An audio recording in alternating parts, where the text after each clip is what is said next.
It's the big debate that's been going on between investors for decades. Which is the better investment, stocks or property? For some people, the stock market is obviously the best place to be. For other people, real estate is clearly the better investment. But only one can be right. So who is right? Welcome back, guys. Nathan here, and it's time to answer one of life's biggest questions. Which is the better investment, property or stocks? A quick side note, this was actually a really difficult video to make as there's so many different ways that you can invest in both. There's different risks, there's different tax implications, there's a whole list of assumptions that have to go with each. With stocks, you could be active, passive, try and stock pick, use dividends and index funds. With property, it could be REITs, you could be buying flats, houses, apartments. You could try zero down deals, put 5% down, 10%, 20%.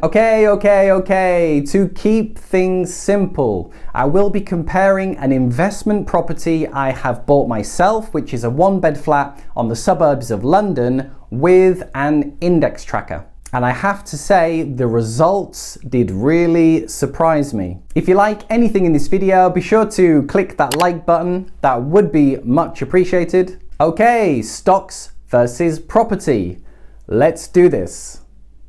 So we will be taking them through 6 full rounds and comparing them against how easy is it to get started, the annual growth rate of both, how much control do you have over your investments, the passive income they both give, the time involved for each, and one of the most important ones, which is when it comes to retirement, what do you get?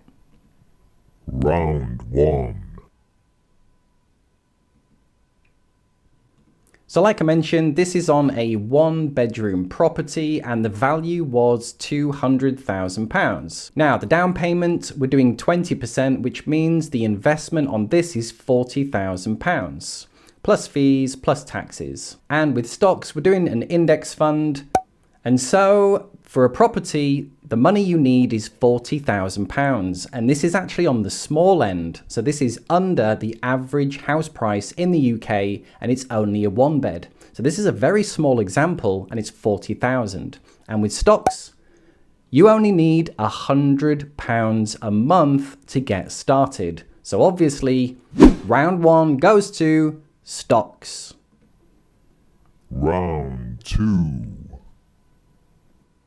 So the property at £200,000 and the average growth rate on houses is at 5%. We'll measure it over 30 years, which means this asset will grow to £864,000. With stocks, we'll do like for like. So the down payment on the property was £40,000, so we'll do 40k. And stocks will give it an annual growth rate of 10%, which is quite generous. Again, over 30 years, you would end up with £700,000. So round 2 goes to property. Round 3. How much control do you get with each investment? Well, with your house, you can renovate it. So you can add a bedroom, do the kitchen, do the bathroom, paint it, a whole host of things, which actually increases the value of your asset. And when you do that, you can also increase the rents. So not only can you increase the value of the property, you can increase the income that is coming in. And with your stocks index fund, there's pretty much nothing you can do. It's just buy and hold. So round 3 goes to property. Round 4. Our mortgage payment on the property was £160,000. So we'll do a rate of 2.5% over 30 years, which gives a mortgage payment of £632. I know this can be rented at £850, so this gives you a passive income of £218 a month, which is actually a 6.5 return on your money. With stocks, we're looking at a typical Vanguard index fund, and on 40k, the dividend is 2%. So if we did work this out as a monthly, it would be £67 in passive income, or a 2% return. This means round 4 goes to property. Round 5. How much time does it take? Well, with property, there is definitely a lot more things that can go wrong. So there's a lot more risks. You've also got to learn. So if you're going to buy an investment property, you can't just go out and buy one. You're probably going to have to read some books on property. You may have to do some courses, watch some videos, and then you've got to buy one. So there's a 100-1 rule, which says that you probably should look at least 100 properties to end up maybe buying one. There's then the renovation time, so all this time to renovate the property. You've got ongoing management as well, getting tenants in, and if tenants drop out, replacing them or hiring a company. So there's a lot of time goes into property. Now with stocks, there is really minimal learning. It's just a buy and hold strategy. I can educate someone on why they should buy an index fund in 10 minutes, and then that's pretty much it. So one of the biggest advantages that people do not talk about with stocks, it's the time that you get. Because you've got all your free time, if you were maybe to start a business alongside this, this could be a very powerful strategy. Round 5 then goes to stocks. Round 6. And one of the most important pieces is after 30 years, we get to retirement. So our property, we saw that our asset grew to 864,000, but the rents can also increase 2% a year, which means after 30 years, you'd have an income of £1,500 per month. And with stocks, we knew that the assets grow to 700,000, and we're going to use the 4% rule. So if we draw down 4% of the 700,000, that works out at £2,333 per month.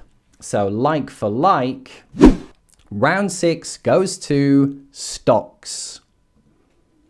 So let's summarize the results. What do we get? So for the ease of getting started, it went to stocks as it took a lot lower amount of money. The annual growth, there's much more leverage in property because you get to leverage the full amount of the property, not just your down payment. Control, you can increase the value of the property, so then there was nothing really to be done in stocks. Passive income, a lot more came from property. The time involved, this was one of the biggest strong point for stocks. And retirement, like for like, stocks did look better. So this is 3-all. However, there's a twist. We do have a final round. As one of the most powerful things in property is this: refinancing. You see, we have our property and it's valued at £200,000 and it's growing at 5%. So after 5 years, your property would be worth £255,000. And what you can do with property is refinance. So you can pull out £55,000 tax-free and buy a second property. So we'll value it at the same 255k, growing at 5%, but this time we'll do it over 25 years, so everything finishes at the same time. This second property would be valued at 863,000. So the actual finish looks like this. And this is the final results, guys. With property after 30 years, your assets would be worth 1.7 million, and it would be giving you an income of £3,000 per month, versus stocks, where the assets were only valued up to 700,000 and your income was 2,333. And also, as you're drawing down 4% from stocks, it's no longer growing at 10%, where with property, it's still growing at its full rate. Which means the clear winner is property. So there you are, guys. The results are quite surprising, am I right? So my summary is this. From a pure return on investment point of view, property is the better investment, and by quite a big margin. However, that return does come at a cost. Investing in property does take more of your time. Investing in property does have a lot more risks to manage, and investing in property does take a lot more of your money to get started. So that's it. If you found anything in this video useful, be sure to click that like button. That would be much appreciated, as it does really help out the channel. If you haven't yet subscribed, be sure to click that subscribe button below, as I do have some great videos coming up. And tell me, what do you think is the better investment, stocks or property? Let me know in the comments below this video. Okay, cheers guys. I'll see you in the next video. It's bye for now.